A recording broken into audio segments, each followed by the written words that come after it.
Hello, everybody, and welcome to Sales Chats. It's Eric and John. Yeah, hey, welcome everybody for another. We're really excited today. Yeah, absolutely. And today we've got a treat. We've got Jeff Zelaya, who is joining us. He's a senior sales leader over at Triblio, passionate about helping businesses increase their ROI from their content marketing. This is going to be a really interesting topic, and social selling efforts. Hey, Jeff. Hey, it's great to be with you, John and Eric. I'm so excited for this chat. This is a lot of fun.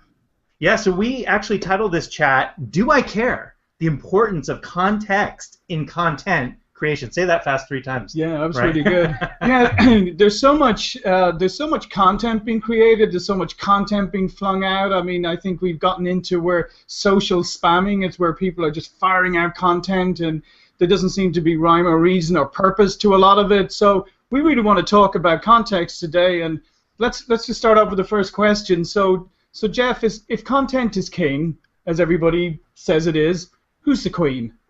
Well, it's like in my house, right? I think I'm the king, right? I think I have the power. At least my wife lets me believe I'm the guy in charge. I'm the leader of the house. But everyone that really knows us knows that my queen, my wife, is really calling the shots. She has the ultimate power. And I think it's the same as true when it comes to content and context. Content is king and will always be, at least for now, but context is the queen, and she's got the moves and she's got the power. Because content without context really isn't as valuable as it once was, because of what you said, John and Eric, that there is so much of it out there that it gets lost in the mix if you don't have the right context with that content.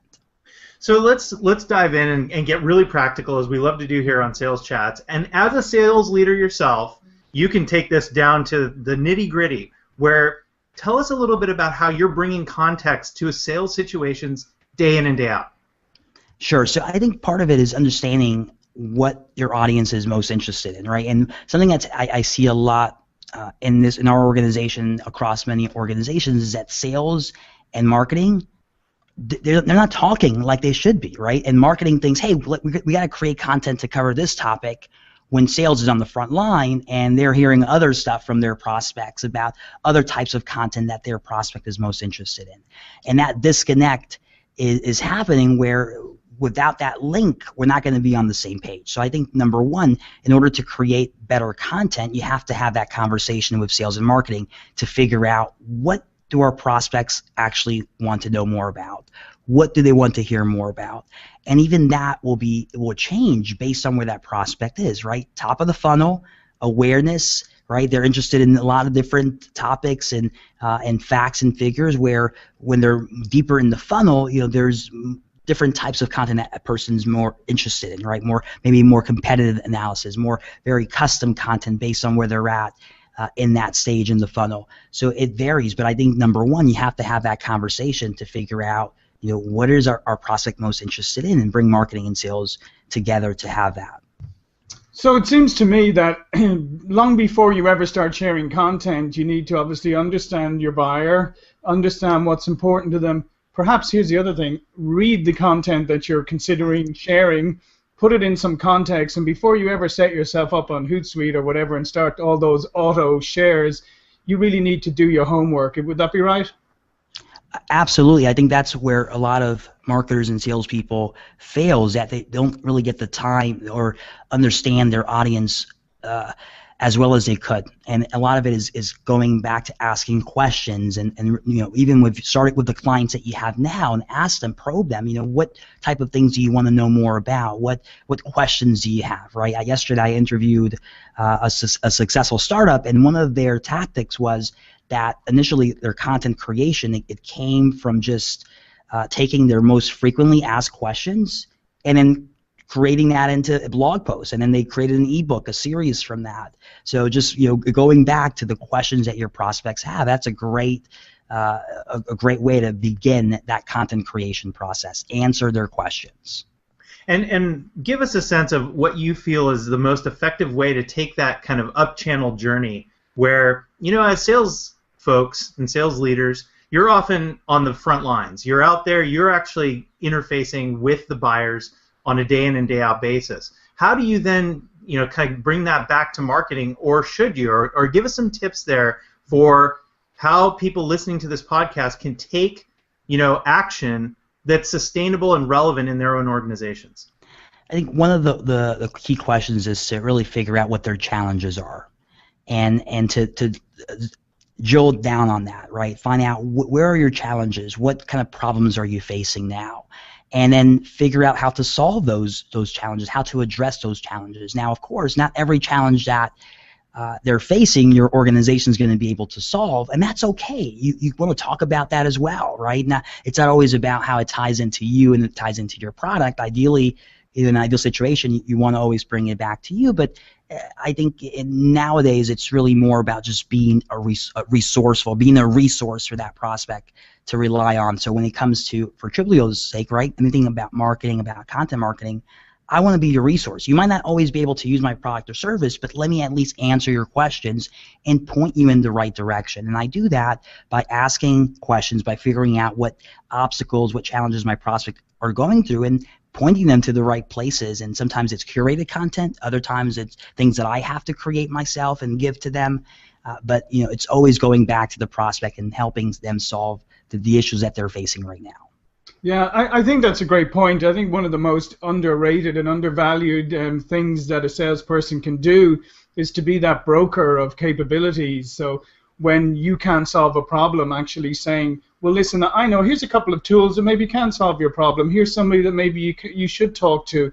So really creating value that way and becoming a valuable resource is, I think, it's one of the most underrated pieces of selling. Yep. What it does for the other C, right? We have content, context, and those two together do amazing things for your credibility. Because if you're only talking about content, it's just like, hey, I did this. I want you to see it. I want you to read it. Context is the I care part. This is the reason that you need to look at this content, because I know that you're facing this problem, and I know reading this is going to be able to help you. So that context and then those two together give you the credibility. Now you become an authority on that particular subject area. So they know, hey, this guy's just not trying to sell to me. He's actually trying to help me. And we might not be able to make a deal today or this week, but eventually that person, when that need arises, they're going to remember me if I stay top of mind with that prospect. And so let's get into kind of some of the nitty-gritty too here, where how can a business go about streamlining the personalization of that content across each of their communications channels? Right. Well, I think there's different systems in place that help with that, right? Number one, having a good CRM obviously is a way to keep everything centralized. So no matter where that prospect's at, there's a central location that we could see the record, the history of what they're interested in, what they signed up for, where they're at in the buying stage. And then also marketing automation is very helpful in that, right? Being able, someone signs up for a particular webinar on lead generation, let's get them more content about that particular topic through our marketing automation channels. And then most recently, what Triplio is doing here is focusing on the pre part, right? So when someone's anonymous, when we don't really know much about them, they're on our site right now, they're not in our automation system, how can we still personalize their experience based on IP address, based on geography, right? Looking at local businesses, if someone is in Florida and I have an office in Florida, let me point them to that office in Florida instead of pointing them to the office in California, because that's not really relevant and not in context to that visitor on your site right now. And even though we don't know who they are, we don't know if they're Eric or John, we have their geography, we have their IP address. With that information, you can tell what company they may be working at. For a B2B situation, that's ideal, right? If I have a target Fortune 500 accounts, and you're coming to my site, and even though I work with an array of companies, maybe it's some small business and I have small business case studies, I don't want to showcase that to a Fortune 500 prospect. I want to showcase them my other Fortune 500 accounts, right? So there's technology now that allows us to do that, to be able to personalize even an anonymous person's experience on our site. Yeah, just a quick question that came in relating to what we were just talking about from Mike Adam. He said, so should sales be the ones defining the buyer personas? Would that lead to better content, rather than marketing, or do you think it's a complete collaboration? It has to be a complete collaboration, because I'll tell you, I sit down with my CMO and I talk to him, and he asks me questions that blow my mind sometimes. I'm like, oh my God, I never thought of asking this to my prospect. And they give you certain ammunition that helps you untap kind of the ideal persona. It helps you uncover the right information that you could then relay back to your marketing team and collaborate to come up with that ideal persona. So I do think it's a collaboration. It can't just be sales. It can't just be marketing. We have to be in this together, and each of us has has knowledge, has experience that will make our definition of the persona a lot more specific to what we're trying to accomplish. So what is like the content rev cycle or content creation cycle look like at a company like Triblio, and how it filters through from persona creation and the problems that, the goals really that the buyers have in their various personas, and then the cadence that follows thereafter. Kind of walk us through, if you will, process at your company or as you've seen best practitioners in the space that you're in. Yeah, so I think ideally you want to start with, even though you might have multiple personas, typically when you want to focus and start a content campaign, you maybe highlight 2 or 3 that you have more success in, right? It makes it easier to get traction with your content campaigns doing it that way. So you're able to look at those stories, right? Why did this client sign up with us? Kind of answer those questions through your content, creating case study from your original vertical, that client's the client group that you're going to be focusing on, that particular vertical or particular channel that you're going to go after, and then also just seeing how that content performs, right? You're going to see how content does. Does this really resonate with my group? Maybe it doesn't. If it didn't, why didn't it resonate? Was our distribution off? Should we invest it more in the actual creation process? Did we get it out to the right people? So a lot of those questions come up.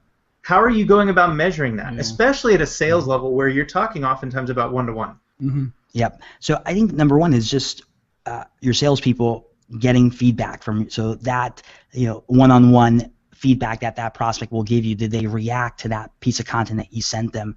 Did they retweet it? So you're going to get that type of information. Then you have other stuff like you can measure, like traffic and conversions. Did this particular content, did it lead to people looking at other parts of our site and then converting at those different points? So Google Analytics would be able to give you those numbers, and there's other tools that you could use that will show you, hey, this piece of content originally brought this awareness to our company, and from that awareness we got 10 leads because they visited the About Us page and they visited the pricing page, and then they converted in one of those lead forms.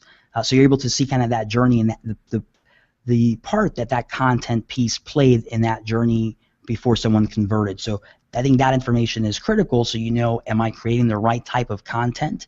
And not every content is going to give you leads right away. Some of it is just about creating awareness. But if you're able to cookie that individual and monitor how they interact in the future with your site, then it gives you a bigger, the big picture view of how your content is performing. So what would be a good example of like a piece of content at even your organization at Triblio that has performed exceptionally well for you guys? Yep. So one of the most impactful pieces of content has been actually our content around social selling. So about a year ago, we did a piece that ranked kind of like the best social selling trainers, and then we did additional pieces like off of that same topic.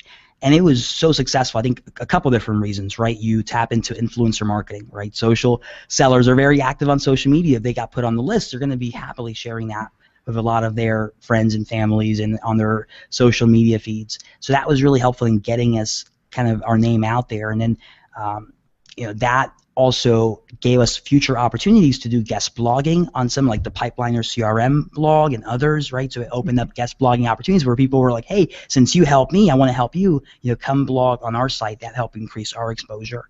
So that was one of our most successful campaigns, and we monitored how that impacted. So a lot of people that were interested in social selling, guess what? They're also interested in content. Right. They relate. So they passed that information on and got more of our target audience involved onto our site. And then most recently, the campaign that has been highly successful for us has been our podcasts. So at the beginning of this year, we launched a podcast, a B2B Marketing Leaders podcast, and it's been a huge success, namely because of the influencer marketing, but also when people are listening to you, they're very engaged. It's a different type of audience, and now we're focusing more on content marketers, on B2B marketers, and there's a lot of great opportunities that come with that content project because we do a podcast. Guess what? That podcast I'm going to also be able to get transcribed, so that helps us create more content for our site. That podcast will be shared via social media, so it's helping us get that social media presence, and it's helping us attract our target audience, which is B2B marketers, and innovative B2B marketers, because innovative B2B marketers, chances are that they're trying to get better at their craft and be a leader in their field, so we're getting the attention of those people as well. So that's been one of our most successful campaigns. So what I like about this is something you touched on there, and this is this idea that some people have that it's all about creating new content and pumping it out. But some of it is about creating really good content and then sharing it in multiple different ways. Right. Maybe it's a podcast, maybe it's a web chat like this. Maybe then you take an extract out of it and it becomes a transcript, like you said, a white paper or a blog post, a checklist, lots of different ways, and then organizing that content and showing salespeople that it can be used at different parts of their process. Maybe a checklist is great for later in a process where giving them the podcast early on might be a better use of, but that whole idea of multiple different ways of using the same content. Yep. So going back to the analogy, right? I'm the king. My wife is the queen, the contacts, and my little guy, my 2-year-old, he's going to be 2 in 2 weeks. Actually, at the end of this week, he'll be 2. Nice. He's the prince, right? The Prince Charming, and Prince Charming is what I call distribution, because you can have content, you can have contacts, but distribution is the eyeballs. It's how you get your content to spread and how you scale. So distribution is very critical for successful content campaigns, because you can have the best content in the world. If no one is seeing that content, it doesn't even matter. Right. So you have to really focus on distribution. How are you going to get this content to spread? So for our B2B podcast campaign, it was easy, right? We asked the right influencers to be on our show, and that's one of the best ways to get that content to spread, because they're very vocal. They're going to be sharing it across their platforms. So you have to look at, how do we create better distribution with our content, and that's aligning yourself with influencers. But one of the the most neglected, and a lot of organizations, I don't know why they're not doing this, is to use your internal employees, your teams, as advocates to get that content out. Right? So part of what we do here at Triplio is when we have a new blog post, immediately or once a week, all our team gets an email that has everything. All they have to do is click to tweet, click to post on LinkedIn. Right now we've got this army of employees that are eagerly sharing our message to their network. So using those internal advocates is one of the best ways to help with your distribution, and it's very low cost, very low investment, high return. And I think you touched on it earlier as well, is if you have a system like a CRM system, is taking that content and embedding it at different stages of the process. So you're kind of you're feeding it to salespeople. So they say, typically at this stage of a process, maybe towards the end when they're considering a proposal, here are some pieces of content that you can share that can reassure them, case studies, whatever. But really laying it out for them. And I think that's what's lacking in a lot of places, is that processization, if there's such a word, of content sharing. Yep. And that's something that we're aiming to solve. I mean, that's a very hot topic right now. Like, how do you link those two? So part of what Triplio is doing, we're actually integrating into CRM, integrating into marketing automation, and we're able to look at, okay, this is the prospect that's on your site right now, this is the stage that they're at, and based on this stage, this is the top content that they should be looking at.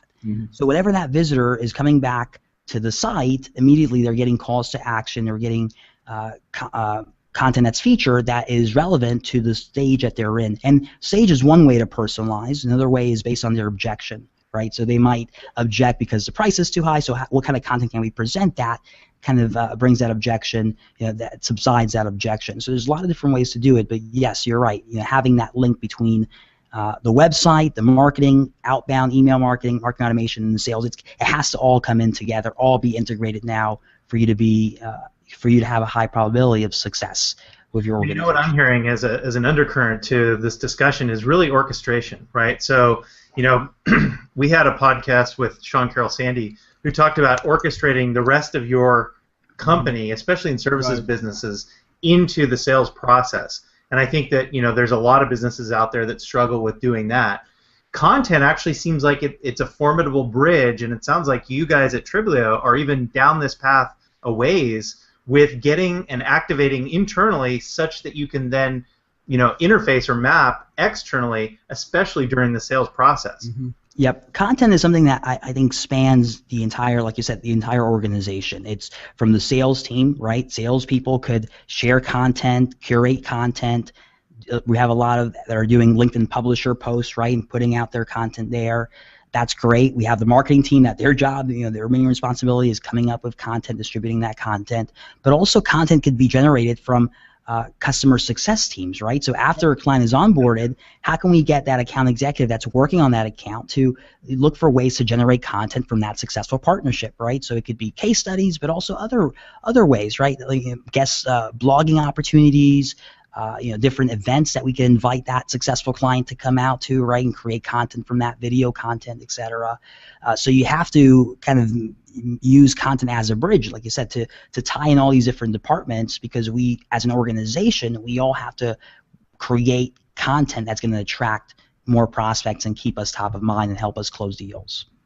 So we've this is great. So we've talked about content is king. We've talked about the queen. We've even had your 2-year-old son, the prince. Let's talk about the future. So if content is king, who's the heir to the throne? Where does this all go in your mind? Right. I think it's a difficult question to answer, because marketing, I mean, we know it changes so fast, and I think technology is also, is the heir to the throne, because our marketing strategies will move as fast as our technology is moving. So as technology evolves, right, that we have technology to track people that are anonymous through IP address. Wow, we didn't have this before. We have this now. How do we start integrating this into our strategy? So marketing will evolve as our technology evolves. So now we have Internet of Things, right? We have an Apple Watch. So how can we use that as marketers? How can we use that new technology to have more successful marketing campaigns? I know here they were trying a geolocation, right? So if I have an Apple Watch, I get close to a car dealership, right? I'm not, and I'm a fan of that dealership on Facebook. I'm getting, hey, come test drive this new car that we have. They jump out in front of your car to stop you. Right? All kinds of different ways, but our marketing strategies are going to evolve as technology evolves. So I'm always keeping a close eye, what's on the horizon for tech, what's happening with our technology, our capabilities, because that will then impact how we market to our people. Yeah, I mean, I think that the marketing side is really interesting. One of the other things as a marketer myself, talking about where the changes occur, I often think of it as where do the eyeballs flow, right? Or what is grabbing a lot of attention? We saw the rise in the personal or the B2C space of Facebook, and over 1 billion users worldwide.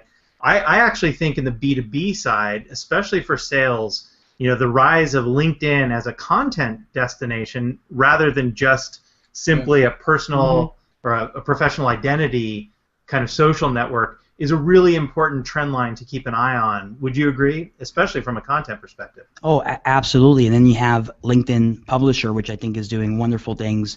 I see a lot of CEOs and CMOs using that more and more as a way to get their content out. But the different, how that content is different is that it becomes more personal, right? It's not coming from a brand. It's coming from Eric, it's coming from John, it's coming from Jeff, so it ties into that individual, makes it a little bit more credible in my opinion.